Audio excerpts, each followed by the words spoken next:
welcome back. Mark Howery from the Oklahoma Department of Wildlife Conservation. Well, Mark, I'm looking forward to today's topic of birdhouses and the types of birds that they attract. I'm sure you have a lot of great information, and we've already unveiled a few myths that I'll have to share with the audience. Okay. Well, this here, we'll start off with kind of a typical bluebird box. It has some of the classic features of a birdhouse, or something to think about with birdhouses. One is to have some ventilation. You notice this one has a slit here to help cool the box during the heat of the summer. Also, there are drainage holes on the bottom so that if water gets into the box, it can drain right out. This one has a lid that you can unsecure and remove for cleaning. A lot of people will clean boxes after each successive nest. We always recommend cleaning a box at least once a year just to keep it clean, reduce parasites. And with this is a bluebird nest, and bluebirds will have 2 to 3 broods a year, Yes, right? that's right. Depending upon weather conditions and food resources, they routinely have 2, sometimes 3 broods a year. So this might be a good time of year to go around and clean out our birdhouses. Yes, the fall is an excellent time to clean them out and to think about placement for the coming spring, because the birds will start looking for nesting boxes about the middle of February. They'll start nesting in March, and usually 3, 4, 5 weeks before they start nesting, they'll look for boxes and set up territories around those bird boxes. Okay, and this one's for a bluebird, but I have another, I have several today, but this has a smaller hole. Tell me about the hole size and how that relates to the bird that'll use it. Okay, well the most important thing I think in determining what bird will use a house is the diameter of the entrance hole. The bluebirds need a hole that's 1.5 inches in diameter. Titmice and the larger wrens, like the Carolina wren, they needed a box that is 1.25 inches in diameter. And then the very smallest birds, the house wrens and the Carolina chickadees, need one that's 1.1 1/8 in diameter. This is closer to the 1 1/8 diameter one. One thing I will point out, this one has a perch in front of it. A perch is not necessary. All of the birds that nest in bird boxes are used to nesting in hollow tree cavities, so they're used to grabbing onto a piece of wood. That leads me to a question about decoration. You know, we see a lot of really fancy decorated birdhouses. Does that deter birds in any way? Sometimes it does, usually it doesn't.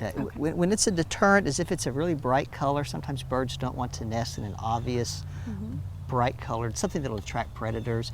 Also, sometimes you'll see houses that are painted right around the lip here. If that is painted or varnished and made smooth, it's harder for the bird to grab onto the entrance hole. So there's a few things not to do with the box, but in general, mild decorations are not a problem, and perches aren't necessary. In fact, perches might be a detriment because things like house sparrows can get into the box more easily. So.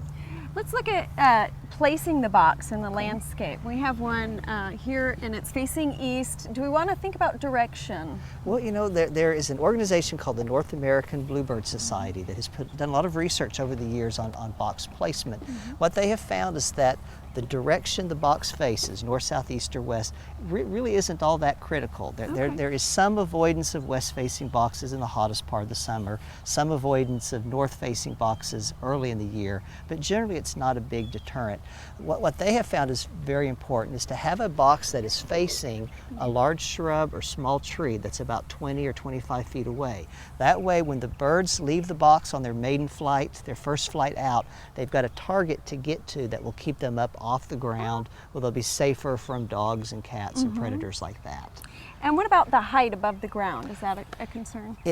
Generally it needs to be at least 4 feet off the ground. This is an excellent height here. This is about 5.5 feet.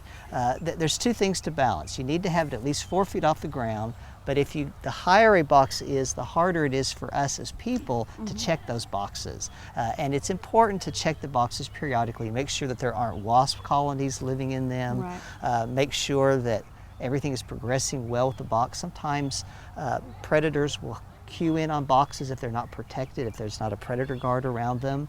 And by checking that box, you kind of know which boxes are successful and which ones aren't successful. Okay. Well, one of the myths that you dispelled for me earlier is the idea of hanging birdhouses that move. I was under the impression that if they move, not many birds will actually use them, but you say that's not true. That is not true. Now, I think a lot of us were under that misconception, and I won't say that birds favor moving houses, but the moving or a swaying box does not seem to be a deterrent for most birds. Chickadees, bluebirds, wrens, purple martins, they'll all use swaying boxes, so it's not a deterrent. Part of it, I think, is these houses are so limited and it's such high demand that they can deal with a little bit of a swaying. Any place that they find suitable, yes. they'll use. But again, we want to make sure that we have the ventilation and the drainage holes. On this one. Right, and a proper entrance diameter as well. Size. Now, I found it interesting you mentioned the purple martins, because usually we think of those big purple martin houses that are way up high on a post, but in fact, a gourd makes a suitable purple martin house. Yes, but people have been attracting martins for centuries. The Native Americans were attracting them before European settlers came to this country, and they used gourds. They would hollow out gourds, put roughly a 2-inch diameter hole on them, and hang them from posts around their villages to attract purple martins because of their insect-eating abilities. So they've been using hanging gourds for a long time. Very good. And martins are very social. A lot of the songbirds are territorial, like bluebirds. Usually a bluebird will have a territory of about 2 acres in size. So if you stack a bunch of bluebird boxes together, you're only going to get 1 pair of bluebirds. Right. But martins are much more social. So they don't necessarily like to nest 4 inches from each other, but if you have boxes or gourds that are spread out 6, 8, 10 inches apart, you'll get martins using them, a whole colony of martins. Wonderful. I've seen some posts with all sorts of gourds hanging off of them, a bunch together. This I thought was very interesting, a bird shelf. This is a nesting shelf. This is kind of a variant on it. Now, we have about 180 species of birds in Oklahoma that nest in our state, but only about 24 of them use man-made structures. Okay.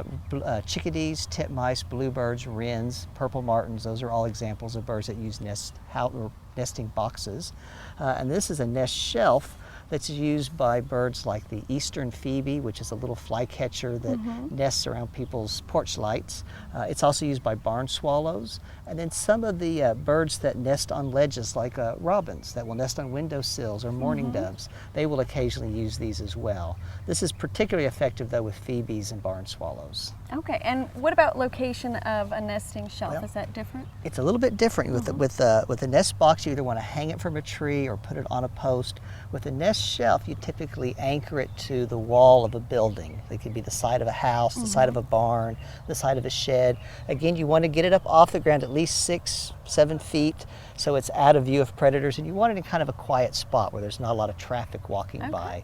But on the side of a building is real effective, because predators have a hard time scaling the wall of a building to get to the nest inside. Yeah.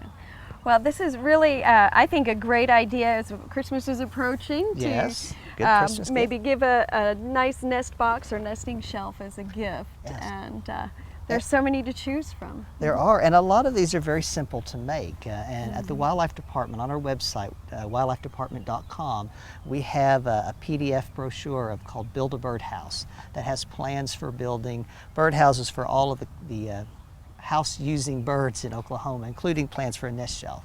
Excellent. Well, that sounds like a wonderful family activity. That is a good family activity. Thank you for all the information. Oh, well, thank you.